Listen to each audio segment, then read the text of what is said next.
The list of games tagged medieval on Steam is fascinating. It includes everything from Crusader Kings 2, a hardcore history simulation, to Besieged, a physics engine gone mad. It also includes a whole lot of fantasy. These games aren't set in the real world, much less in the historical period known as the Middle Ages, and yet there's something undeniably medieval going on in each of them. At some point I'd like to do a video about this list as a whole, and I'll have other videos about a bunch of the games on there, but I'd like to start with a micro-study of one game, Skyrim. Skyrim is a massive game, and there's a lot I could say about its medievalisms, from its use of literary and political terms to the monasticism of the Greybeards.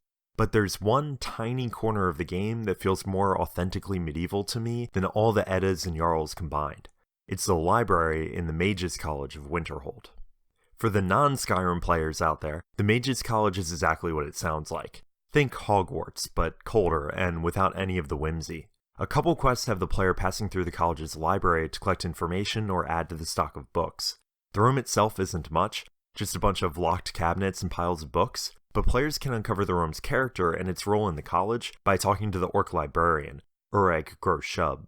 The librarian helps the player learn about buried artifacts and magic prophecy scrolls, and he hires the player to rescue rare books from ruined keeps and vampire-infested caves. The contents of the books are hardly accurate to the Middle Ages, but the library itself and Ureg's role at the college are right out of the medieval world. You see, libraries in the Middle Ages weren't exactly what we think of as libraries today. Sure, they were collections of books, but a medieval library wasn't a dedicated reading space or a public resource. It was a reference collection tailored to fit the specific needs of a university or a monastery. The monastic rules that govern life in a monastery required the monks to read a certain number of hours each day, or to read a book each year during the month of Lent, and universities, which were heavily influenced by monasteries in their setup, also needed a supply of books on hand for their students and lecturers. Prior to the 1300s, though, these libraries were more like a closet in one corner of the monastery, and no one would have free rein to check the books out. Material was loaned out collectively at certain points throughout the year.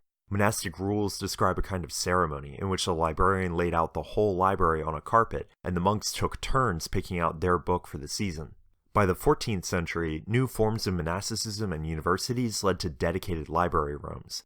But even then, access was restricted. Some colleges limited borrowing to graduates or lecturers, and England's major universities didn't loan out books at all. Material not on loan would even be chained to a table, so the books could be read without any danger of them wandering off. Side note, you can see something like the chained lecterns in this scene from the last season of Game of Thrones, except those books should be chained to a table, not a bookshelf.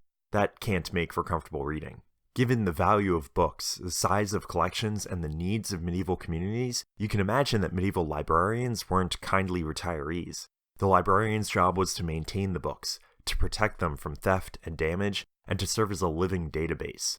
Medieval libraries were often small enough that they wouldn't require a reference guide. The librarian would know every copy of every book, and it would be their job to track all the books spread throughout the community. This emphasis on security, on limited access, and on the value of books is what carries over to the Mages Library in Skyrim. As soon as the player approaches Ureg, they're given a sense of the value of the collection, and of the librarian's role as its guardian. Ureg compares himself to a god with omnipotent control over his domain, and most of his dialogue admonishes the player to be careful with his books. When asked why he takes his work so seriously, he says, quote, "If I didn't, most of these books would have been burned to ashes or dissolved into nothing," and he brags that the collection has been kept alive for thousands of years. Just like in a medieval library, the player is never invited to check stuff out from the Mages College, but the material is available to the students who need it. If you can prove that you need certain books, Ureg gives them to you without question. The librarian also makes it clear how well he knows his own stock. When the player asks for copies of certain books, he knows right away whether or not it's in the collection. And finally, the game takes into account the rarity and value of books in an era before the printing press. The player is frequently told that he's handling one of the few surviving copies of a text, and rare books are given over to Ureg so that they can be hand-copied and added to his collection. I won't claim that the developers of Skyrim built these connections intentionally. It seems unlikely that anyone at Bethesda is an expert at medieval literary culture, but the library of the Mages College goes beyond the simple material trappings of the Middle Ages. Compared to other fantasy games, it's pretty easy to justify Skyrim's place on the medieval list. All of the clothing and armor was inspired by real-world examples, the art and architecture is based on medieval styles, it even takes place right at the collapse of an empire, which relates to the literal meaning of the Middle Ages. but all that stuff works on a superficial level. Characters in Skyrim don't think or act like medieval people, and for all its immersion, the game does little to simulate an economic or religious landscape. For the most part, its medievalisms are paper thin, and they could be swapped with the window dressings of any other time period or setting. But every once in a while, Skyrim goes deeper. It touches on the social systems and cultures that historians are interested in. Usually this is an extension of the game's material culture. All the complexity in Skyrim's library is built around the simple fact that, before the modern era, books were expensive to make, and media had to be carefully maintained. From there, the game considers the role of the library in its community, and in doing so, it recreates a portion of the medieval world.